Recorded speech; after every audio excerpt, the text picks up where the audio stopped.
Hello my dear students, welcome to suppose math और मैं अख्तर अब्बास। आज की इस वीडियो में हम बीटा फंक्शन के बारे में डिस्कस करने वाले हैं। इससे पहले वाली वीडियोस में हम गैमा फंक्शन को इन डिटेल देख चुके हैं। तो बीटा फंक्शन जो है ये भी यूँ समझें कि गैमा फंक्शन की मदद से ही डिफ़ाइन किया जा सकता है। तो हम ये भी देखेंगे कि गैमा फंक्शन और बीटा फंक्शन का आपस में क्या रिलेशन है, किस तरह ये आपस में एक दूसरे के साथ लिंक है। तो पहले तो हम ये डिफ़ाइन करते हैं कि बीटा फंक्शन हम कैसे डिफ़ाइन कर सकते हैं। इसकी डेफिनेशन हम यूँ लिख देते हैं कि we define the beta function. Beta function को यूँ बीटा से भी लिखा जाता है और यूँ कैपिटल बी से भी लिखा जाता है। तो जो बुक हम फॉलो कर रहे हैं उसमें कैपिटल बी से लिखा गया, सो दैट्स वाई मैं भी यहाँ पर यही नोटेशन यूज़ करूँगा। B of P Q that is equal to, this is a definite integral from 0 to 1, बल्कि यूँ कहें this is improper integral 0 to 1 T power P minus 1 and 1 minus T power Q minus 1 and D T.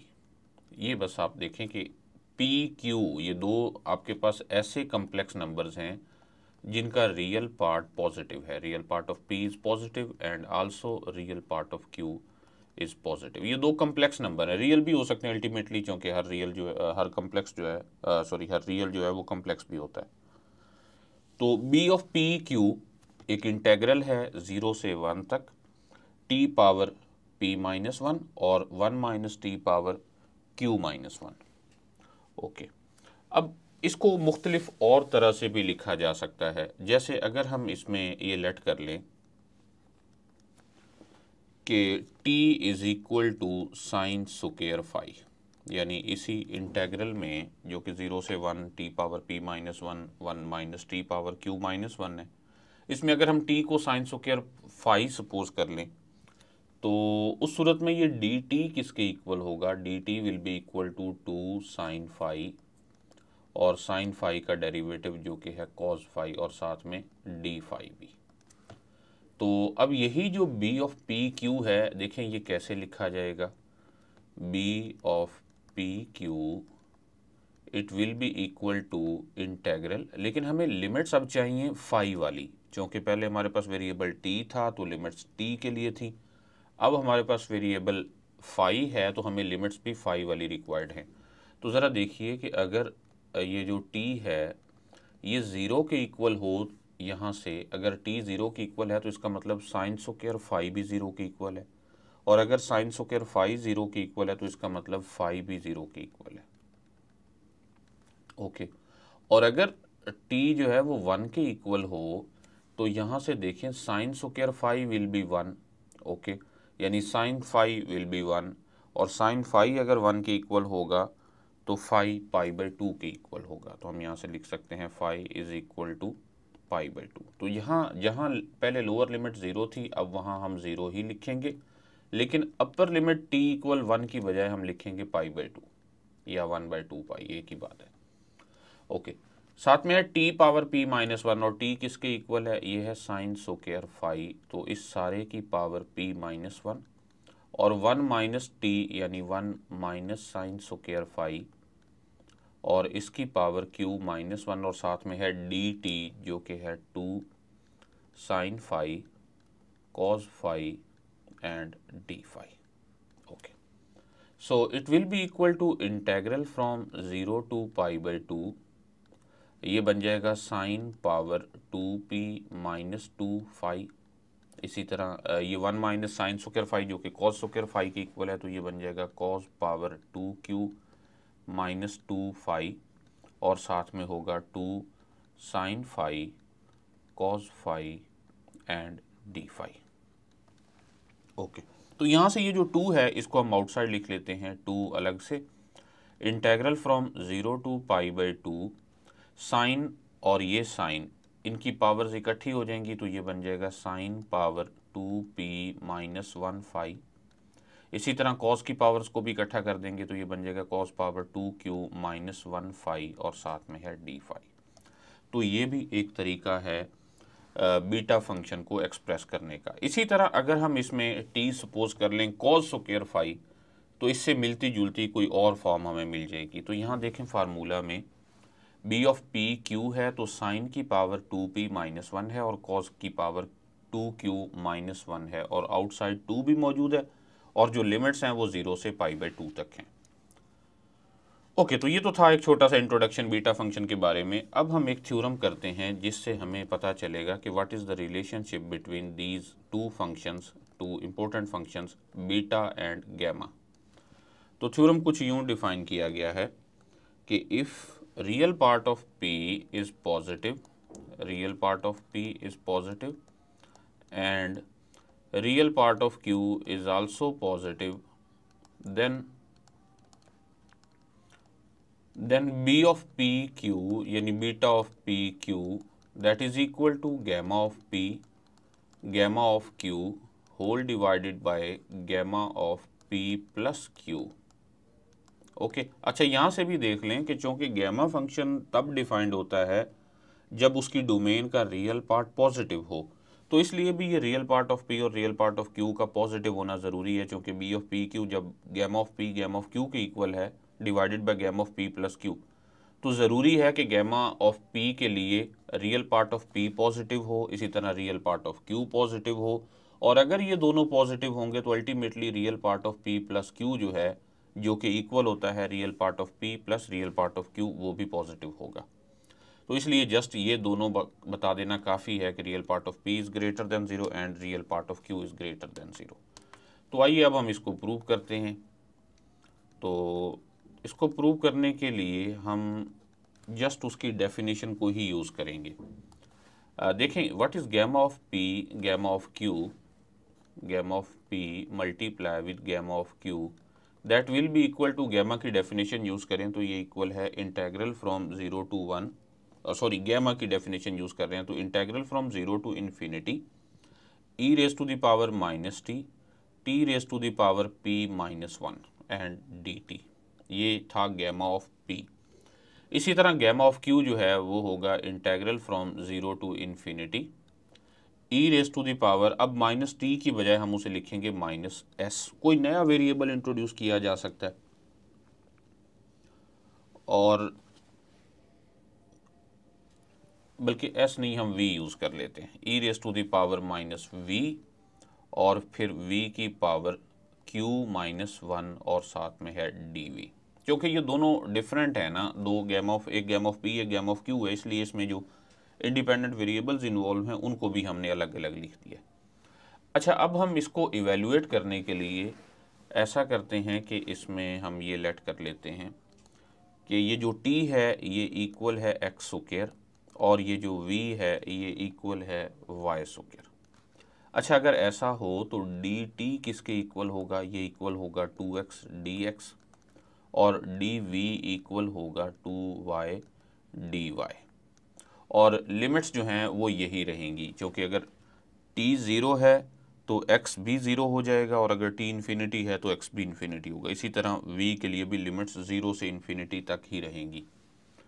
तो अब हम यहाँ से लिख सकते हैं कि gamma of p multiply with gamma of q that is equal to integral from 0 to infinity e raise to the power minus t यानी माइनस एक्स स्क्वायर और t पावर यानी x square power p minus 1 और साथ में है dt जो कि है 2x dx। इसी तरह multiply with integral from 0 to infinity e raise to the power minus v यानी माइनस y स्क्वायर और साथ में है v पावर यानी y स्क्वायर की पावर q माइनस 1 और साथ में है dv जो कि है 2y dy। ओके, तो इन दोनों को हम मल्टीप्लाई करते हैं तो यहाँ से ये जो 2 और ये 2 है ये आउटसाइड चला जाएगा, इकट्ठा मल्टीप्लाई होकर हम इसे लिखेंगे 4। अब ज़रा गौर करें, एक ये वाला जो पहला इंटेग्रल है इसमें सिर्फ एक ही वेरिएबल इन्वॉल्व है और वो x है, दूसरे इंटेग्रल में सिर्फ एक ही वेरिएबल y है। तो हम एक रिजल्ट जानते हैं मल्टी वेरिएबल कैलकुलस में कि integral of function of x dx and integral of g of y dy, this can be written as double integral f of x g of y dx dy। यहाँ कुछ limits भी हैं। Okay, तो इसको use करते हुए हम इनका इकट्ठा डबल इंटेग्रल लिखने वाले हैं।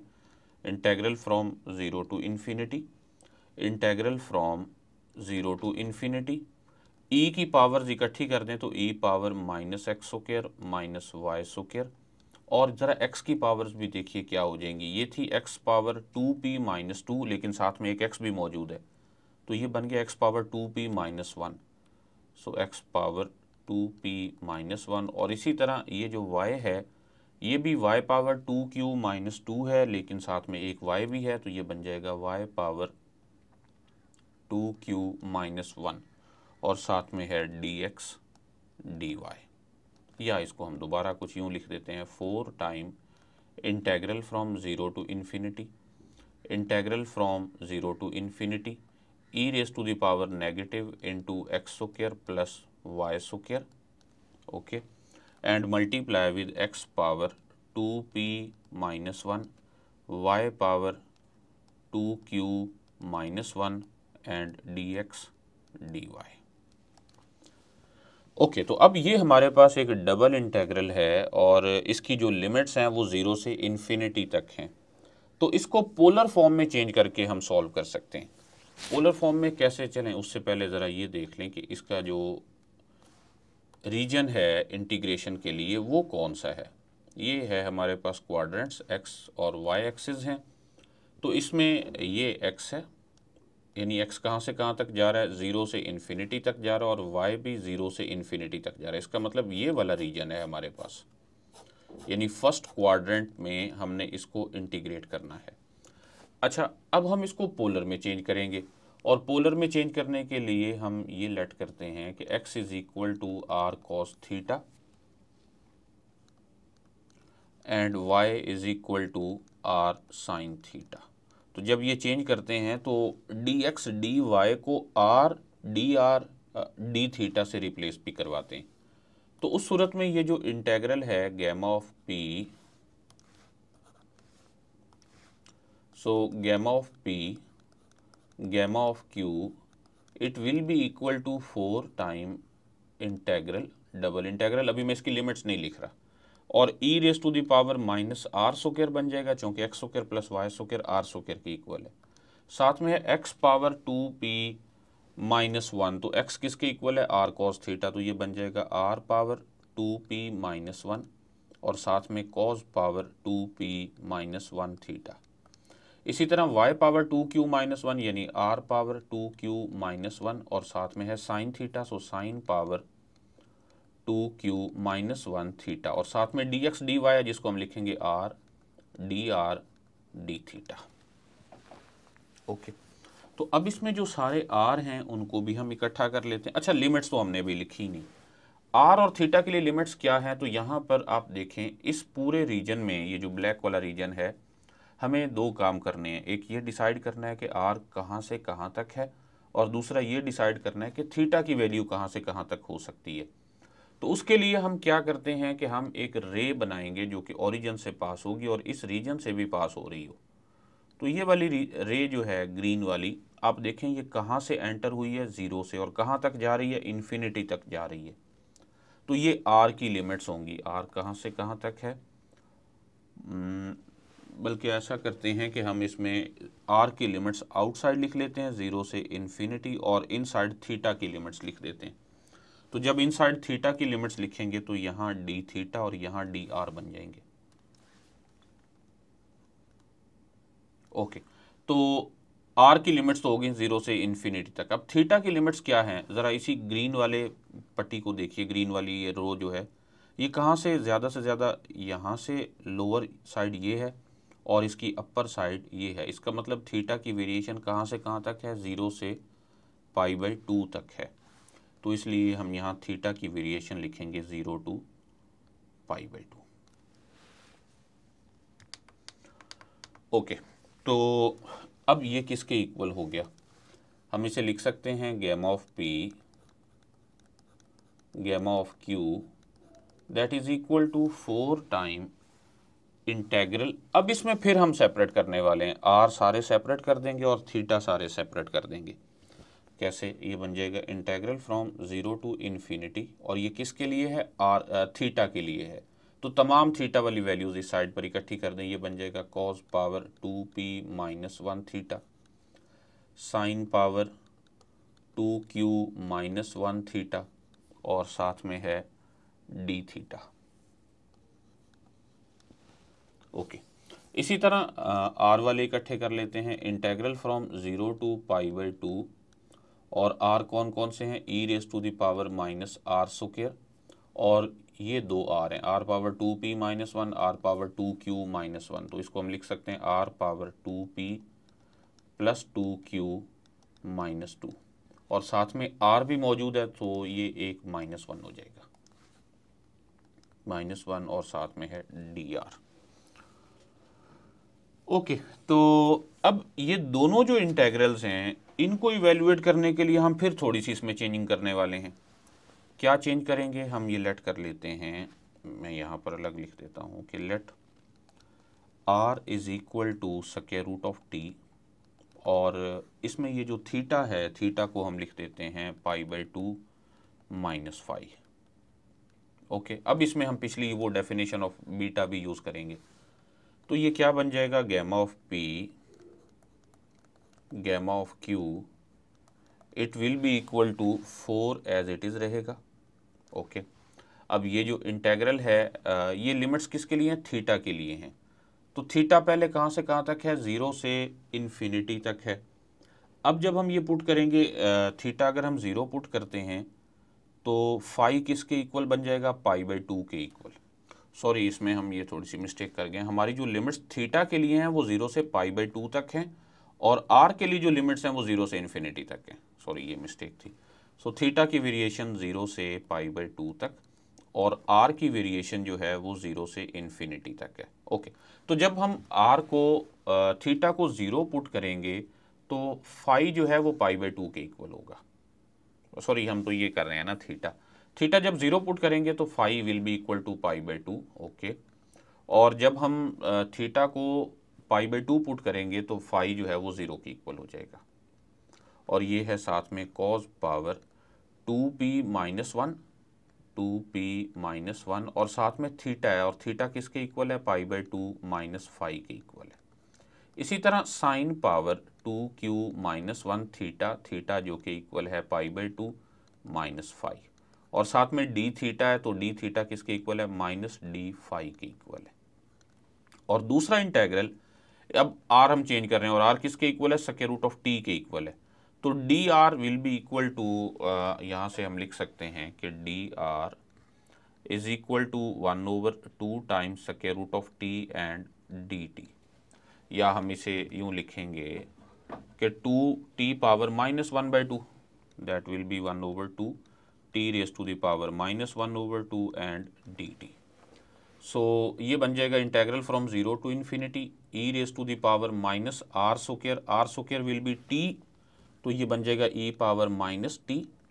r पावर r किसके इक्वल है, स्क्वायर रूट ऑफ t, तो t power 1/2 whole power 2p plus 2q minus 1 और साथ में डी आर है जो कि इक्वल है 1/2 t raise to the power minus 1/2 and D t. So अब ये मुकम्मल होने लगा है। Gamma of p gamma of q will be equal to, ये 2 इस 4 को कैंसिल करके 2 बना देगा, ये बन जाएगा 2। अच्छा, ये जो नेगेटिव डी फाई है इसकी मदद से हम इस लिमिट्स को, लोअर लिमिट को अपर और अपर को लिमिट बना अपर को लोअर बना देते हैं, तो ये बन जाएगा 0 टू पाई बाई 2। अच्छा जी, कॉस पावर समथिंग और pi by 2 minus theta, so cos pi by 2 minus 5 will be sine phi, तो ये बन जाएगा sign power 2p minus 1 phi. इसी तरह नेक्स्ट बन जाएगा cos power 2q minus 1 phi और साथ में होगा डी फाई। और ये जो दूसरा इंटेग्रल है ये है integral from 0 to infinity e raise to the power minus t, और t पावर क्या बन रहा है ज़रा देखें, ये 1/2 पावर 2p, सो 2 से 2 कैंसिल, सो p प्लस q, और ये है माइनस 1/2 और माइनस 1/2 पहले से भी मौजूद है तो ये जस्ट माइनस 1 रह जाएगा और साथ में होगा डी टी। तो ये जो पहले वाला इंटेग्रल है और इसके साथ ये 2 भी जो मौजूद है, ये अभी हम पहले देख चुके हैं कि ये बीटा फंक्शन के इक्वल ही है। अगर हम ऊपर चलें दोबारा तो ये हमने प्रूव किया है कि b of P q is equal to 2 time integral from 0 to pi by 2 sine power 2p minus 1 and cos power 2q minus 1 phi d phi. तो ये जो पहले वाला इंटेग्रल है ये तो लिखा जाएगा b of P q. So this is equal to b of P q. और ये जो दूसरा इंटेग्रल है ये डेफिनेशन है गैमा फंक्शन की, लेकिन gamma of p plus q है, क्योंकि गैमा ऑफ p होता है e power minus t t power p minus one. तो यहाँ p plus q minus one है, तो ये है gamma of p plus q. तो यहाँ से हम ये लिख सकते हैं hence b of p q that will be equal to gamma of p gamma of q whole divided by gamma of p plus q। तो इस तरह से ये थ्योरम भी मुकम्मल हुआ। अच्छा, अब नेक्स्ट कुछ और प्रॉपर्टीज़ हैं हमारे पास। एक और बड़ा फेमस थ्योरम है जिसके अकॉर्डिंग हम ये कहते हैं कि gamma of z gamma of 1 minus z that is equal to pi over sine of pi z। ओके, मैं इसका प्रूफ इसमें नहीं कर रहा क्योंकि इसमें कंटूर इंटीग्रेशन और इससे रिलेटेड और बहुत सारी चीज़ें इन्वॉल्व हैं। तो अगर आप इसमें इंटरेस्टेड हो तो बुक से या फिर कम्प्लेक्स एनालिसिस बाय चर्चिल जो है उसका रेजिड्यू की एप्लीकेशन वाला जो चैप्टर है उसमें देख सकते हैं। So gamma of z gamma of 1 minus z will be equal to pi over sine pi z। और इसके लिए ज़रूरी है यहाँ पर कि चूँकि गैमा तभी डिफाइंड होता है जब उसका रियल पार्ट डोमेन का रियल पार्ट पॉजिटिव हो। So real part of z should be greater than 0 and also real part of 1 minus z should be greater than 0। तो अगर हम इन दोनों को मिलाकर लिखना चाहें तो यूँ भी लिख सकते हैं कि real part of 1 minus z equal होता है 1 minus real part of z, this should be positive. तो हम यहाँ से ये लिख सकते हैं कि 1 is greater than real part of z, और यहाँ हम देख चुके हैं कि real part of z is greater than 0। तो इन दोनों को मिलाकर हम ये लिख सकते हैं कि 0 is less than real part of z and real part of z is less than 1। तो ये इन कंडीशंस पर ये स्टेटमेंट वैलिड है। अच्छा, इस स्टेटमेंट का सबसे बड़ा फ़ायदा जो है वो ये है कि हमें गैमा ऑफ 1/2 की वैल्यू मिल रही है। अगर हम इसमें पुट कर दें z इज़ इक्वल टू 1/2 तो उस सूरत में हमें मिलेगा gamma of 1/2 multiply with gamma of 1 minus 1/2 यानी 1/2 that is equal to pi divided by sine of pi और साथ में z की जगह फिर 1/2 यानी साइन पाई बाई 2। सो ये बन जाएगा गैमा ऑफ 1/2 गैमा ऑफ 1/2 यानी गैमा ऑफ 1/2 का स्क्वायर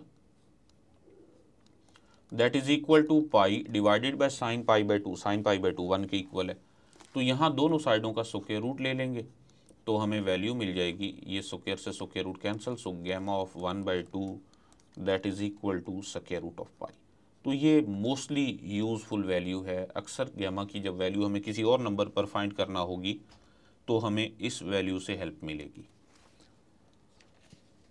ओके, तो मैं इस लेक्चर को यहीं पर वाइंड अप कर रहा हूँ। इससे नेक्स्ट लेक्चर में हम बात करेंगे कि फैक्टोरियल फंक्शन या पुशअम्बर सिंबल क्या होता है और उसको कैसे हम बीटा और गैमा फंक्शन के साथ रिलेट कर सकते हैं, लेजेंडर डुप्लीकेशन फार्मूला क्या है और गाउस मल्टीप्लिकेशन थ्योरम के बारे में भी बात करेंगे।